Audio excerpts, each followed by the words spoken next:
When you think of environmentalism, do you think of the Republican or the Democratic Party? Currently, many Americans would point to the Democratic Party of the heroes and saviors of the environment, the protectors of our Earth. However, that wasn't always the case. Well, or you could say it was more bipartisan in nature. In fact, let's look at our late President George H.W. Bush's legacy to reflect on that. In June 1989, President Bush proposed sweeping revisions to the Clean Air Act. Within these revisions, they are to protect the health of millions of Americans from acid rain, urban air pollution, and toxic air emissions. Now, the focus of this video is to focus on that last piece of toxic air emissions. Given our recent reflection of current environmental policy in the U.S., let's now take a bird's eye view of a latest disaster in Deer Park, Texas, at a chemical plant which caused benzene to enter the air. You see, Intercontinental Terminal Company, this wasn't their first offense. In fact, it wasn't even their second, third, fourth, fifth, sixth offense. They've been fined $38,000 since 2009 when their first offense occurred, and their most recent offense was in 2017. So if we're in the eyes of baseball, man, the inning's over. It's not even an out. The inning itself is over. So why wasn't that technology in place?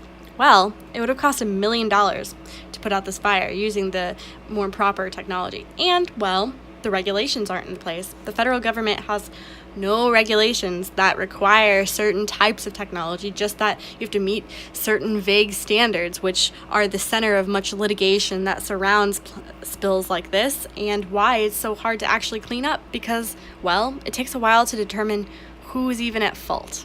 If it's the manufacturer of a certain part of the plant, if it's the company that runs the plant, who is it? We saw this issue with Deepwater Horizon when BP tried to shrug off their responsibility in the doctrine of responsibility that entails who is going to pay for the cleanup. So what's going on now? Almost 10 days after the fire happened. Well, benzene has been detected in the air. This benzene release comes after a massive fire burned through the tank farm for 3 days and created a miles-long plume of smoke visible throughout the Houston area.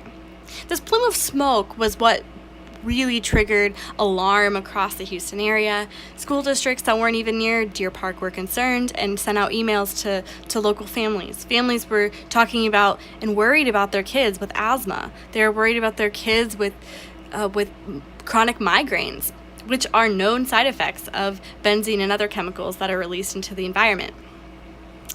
Activists say they're working to set up a series of town hall meetings with elected officials. I want to help make sure that my family and my neighbors' families and families down the road are legitimately safe. And if what they're saying is true, that's great.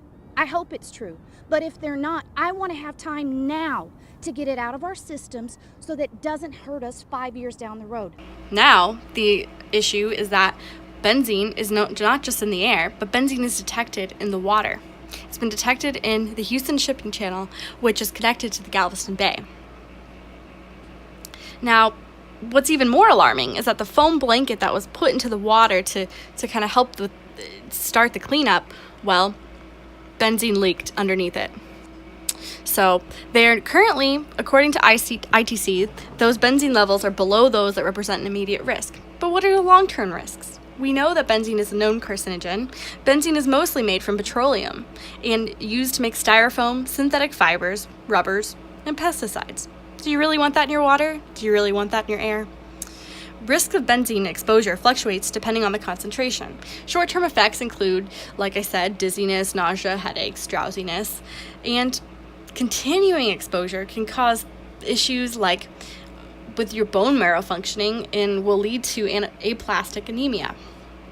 Then there's not even to mention the other chemicals that are found in the air, which is naphtha and xylene, two components in gasoline. So take that in, folks. You're breathing in what you get at the gas station. So what can you do about it? Well, be vigilant. Look at your health issues. Report them. Report them to the Department of Health. Report them to these companies. Call a lawyer if you have to. Because the time to just ignore bad behavior of these companies is over. Call your representatives. Get on the phone. Get on the computer. Donate to the Environmental Defense Fund. Donate to any environmental group that's dedicated to you, the public, rather than these big companies like the government is. We've hit a 30-year low found under the Environmental Protection Agency's criminal prosecutions under the Trump administration. What does that say about our administration right now? Are they protecting you, or are they protecting these big companies? Because right now, it seems like all that matters is these big companies, when they're affecting your health, the health of the local economy, and the health of our future generations. Thanks.